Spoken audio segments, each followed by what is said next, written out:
Noong unang panahon sa isang lupain na nababalutan ng ulap at liwanag, nanirahan ang isang diwata na kilala bilang Sierra Madre, ang tagapangalaga ng kalikasan.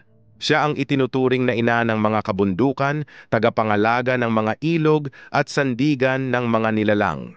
Ang kanyang mga mata ay parang hamog sa umaga, at ang kanyang tinig ay kasing lambing ng hangin na humahaplos sa mga dahon. Tahimik at payapa ang kanyang kaharian. Umaawit ang mga ibon tuwing bukang liwayway, ang mga bulaklak ay sumasayaw sa hangin, at ang mga ilog ay tila mga alitaptap na dumadaloy sa liwanag ng buwan. Pinangangalagaan ni Sierra ang lahat, mga hayop, halaman, at maging ang mga tao na minsan ay pumapanaog sa kanyang kabundukan upang humingi ng tulong o biyaya. Isang araw, dumating ang mga tao mula sa malalayong bayan. Nais nilang manirahan sa paanan ng bundok. Bukas ang puso ni Sierra at pinayagan niya sila.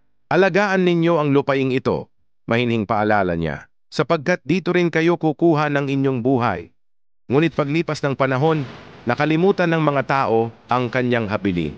Pinutol nila ang mga punong nagbibigay ng lili. Binawasan nila ang mga ilog upang gawing daanan ng tubig patungo sa kanilang mga bukirin.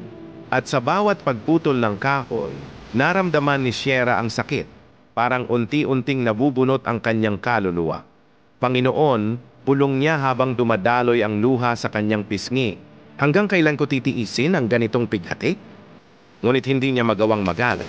Sa halip, ipinagpatuloy niya ang pagprotekta sa mga taong kanyang minamahal. Isang gabi, dumating ang pinakamalakas na unos na naranasan ng lupain iyon.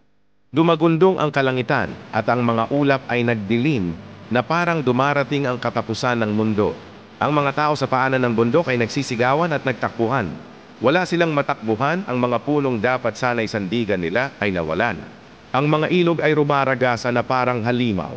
Narinig ni Sierra ang mga sigaw ng kanyang mga anak, ang mga tao, at sa gitna ng malakas na hangin, itinataas niya ang kanyang mga kamay sa kalangitan. Mula sa kanyang palad ay lumabas ang liwanag na kumalat sa buong bundok.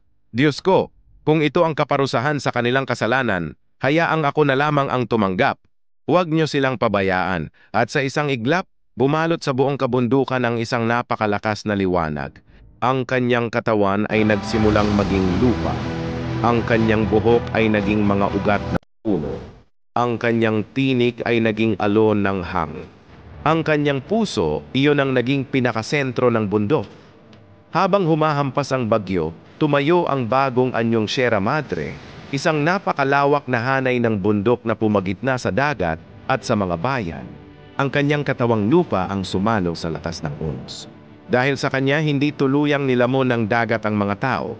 Ang hangin ay nabawasan ng bagsik. Ang ulan ay huminto sa pagwawasa. Ngunit sa kabilang dako, nanatili siyang tahimik, nakalubog sa katahimikan ng lupa. Mula noon, tuwing may malakas na bagyo, maririnig pa rin daw sa himig ng hangin ang boses ng diwata. Tila inang inaawitan ng kanyang mga anak. Anak, huwag kang matakot. Ako ang tatayo sa gitna ng unos. Lumipas ang maraming taon, nakalimutan ng mga tao ang kwento ni Madre Sierra. Ngunit tuwing dumarating ang bagyo, napapansin ng mga matatanda na ang mga alon ay laging humahampas sa bundok, hindi direkta sa mga bayan. Marami ang nagsasabi, iyan ang yakap ng Sierra Madre. At sa bawat ulan, tila ipinapaalala ng kalikasan na may isang diwata pa ring nagbabantay, handang magsakripisyo upang iligtas ang mga anak ng lupa. Moral na aral. Ang alamat ng Sierra Madre ay paalala sa ating lahat na ang tunay na pag-ibig ay hindi laging makikita, ngunit laging naroroon, tahimik na nagpoprotekta kahit hindi na pinahahalagahan. Tulad ni Sierra, ang kalikasan ay may pusong handang magsakripisyo para sa atin. Ngunit kapag patuloy natin itong sinaktan, maaaring dumating ang panahon na wala ng bundok na sasalba sa atin. Pangalagaan natin ang kalikasan, sapagkat ito ang biyayang ibinigay ng Diyos upang tayo ay mabuhay. Gustong makasave sa kanyang binibili? Bumisita sa Smart Save to Shop, ilalagay ko lang ang link sa comment section. Gustuhan mo itong video na ito, maaring mag-like, magkomento, ibahagi, malaking tulong na yun sa aming content creator. At sundan para updated ka sa nilalabas naming video. Forever bless, God bless you. Ingat!